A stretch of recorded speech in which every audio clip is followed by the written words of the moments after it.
ભારતીય જનતા પાર્ટીમાં નાનામાં નાના કાર્યકરને પૂરું મહત્ત્વ આપવામાં આવતું હોય છે.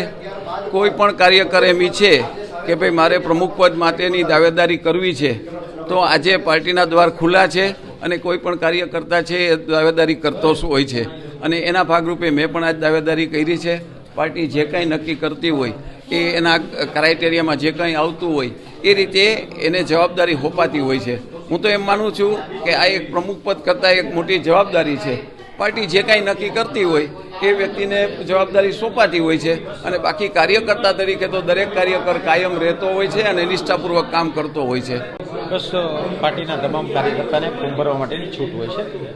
મને પણ ઈચ્છા થઈ કે ભાઈ હું મારા ધંધામાં ને મારું બધું વેલસેટ છે અને પાર્ટીના કામમાં સેવા કરવા માટેની તત્પરતા છે.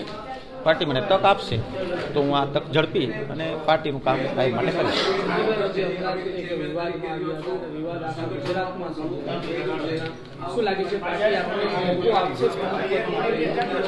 પાર્ટીનો વિષય છે. પાર્ટી મોકો આપશે તો અમે કામ કરશું. પાર્ટીના અમે સ્વયંસેવક છીએ, કાર્યકર્તા છીએ, કરશું કામ.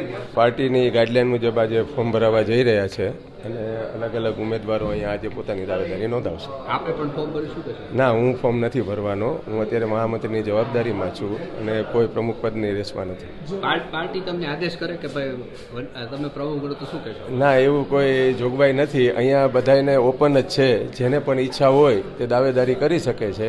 પાર્ટીએ ચોક્કસ એક ગાઈડલાઈન નક્કી કરી છે જે આપ સૌને ખ્યાલ છે. એ ગાઈડલાઈન મુજબ ગમે એ વ્યક્તિ ફોર્મ ભરી શકે છે. એટલે કોઈ ઉપરથી ફોન આવે કે ફોર્મ ભરવાનું કે એવી કોઈ શક્યતા હોય જ ન શકે.